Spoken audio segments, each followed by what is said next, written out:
So Joe Biden had another gaffe that the right is pouncing on. Let's take a look.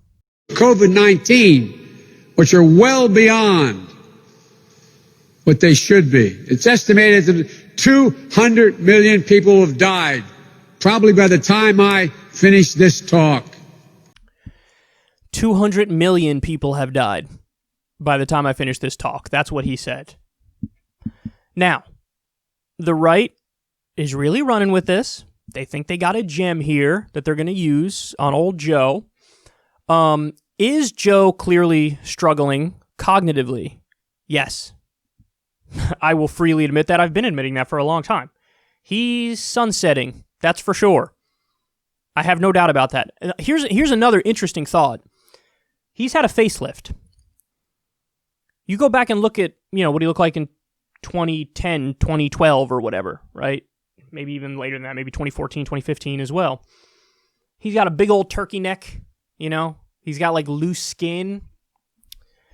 And so he got a facelift. Now, imagine what he would look like if he didn't get the facelift. Imagine if he just left his face as is. His turkey neck would be even bigger. When you mix that with the cognitive decline, you see a physical decline and you see a cognitive decline, and everybody be like, "Oh my God, that's Grandpa," and he's on the way out. But since they did the facelift, he does look younger with it. I mean, there are things you could critique, but he definitely looks younger with the facelift than if he didn't do it.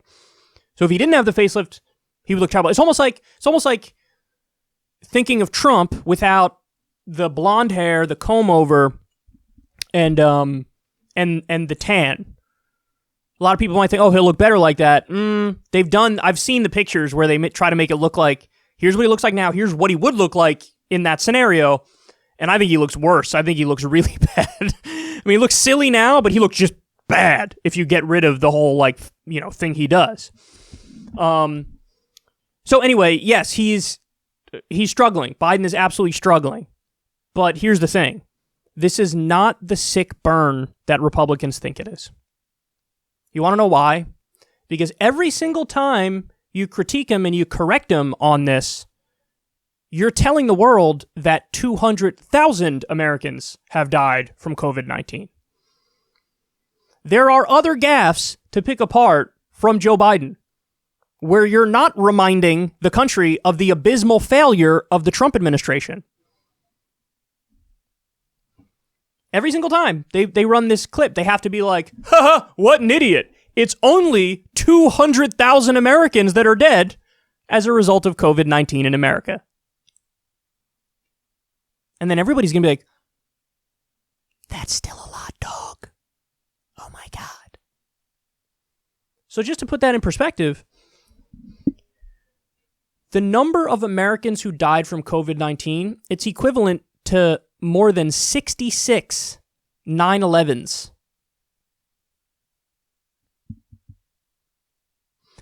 It's the equivalent to more than 45 Iraq wars. To be clear, I'm talking about just the American casualties on that one. Because obviously once you include all the civilians we killed, that number skyrockets. But it's more than 45 Iraq wars. This is stunning. The number of Americans who died in the COVID-19 pandemic, it's about half the U.S. casualties of World War II.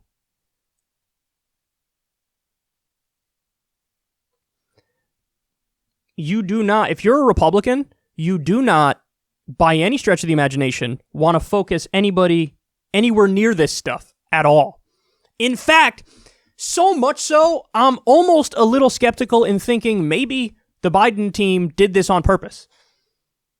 This is actually a trick that Obama used in 2012 in a debate with Mitt Romney, where he said something along the lines of, Governor Romney ranks, I think it's like 46th in whatever the thing was. It was 46th. When he was a governor, his state was 46th out of 50 in whatever, fill in the blank. I don't remember what the specific issue was. But what happened was the media did the fact check that night, and in all the newscasts, they said, Barack Obama got that wrong. Romney wasn't 46th out of 50. He was actually 48th out of 50 in this category. And so then it amplified that statement where all the media outlets covered it and said, oh, Romney's 48th out of 50 in this? And it hurt Mitt Romney. It amplified a negative thing about him. So if you say, hey, 200 million Americans died of COVID-19, everybody's got to say, and there's got to be articles written about it across the board. It's not 200 million. That would be a majority of the country. It's only 200,000.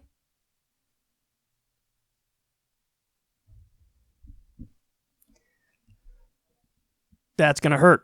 That's going to hurt the right. I'm sorry. Yes, even though he's having cognitive issues for sure.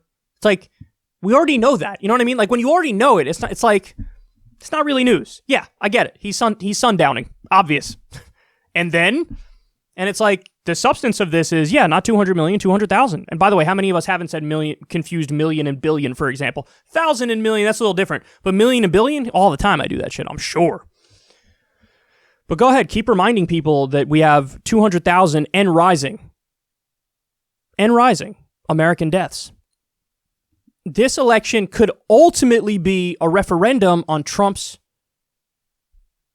handling of COVID, as well as the economy in relation to that. That's probably what the main thing in this election will be, and all the polls show that right now. And certainly on COVID, he is waxing Trump. He is straight up Draxin them sklounced. That's what he's doing. If you get that reference, you and me are friends. That's for sure. He is Draxin them sklounced. So I think the right is being silly by focusing on this. It ain't going to go well for you. You want to move as far away from COVID-related stuff as you possibly can, for sure. I don't know what would actually be beneficial for these guys to talk about now on the right, because COVID, no. The economy, no, because you're doing a terrible job on that. Law and order stuff, no, because Biden's beating you on that too. I guess all you can do is just hammer away on his record, on Biden's record, nonstop, and still try to somehow portray yourself as an outsider, I guess. But this ain't working, and even though Biden had a colossal brain fart here, I think this hurts the right more.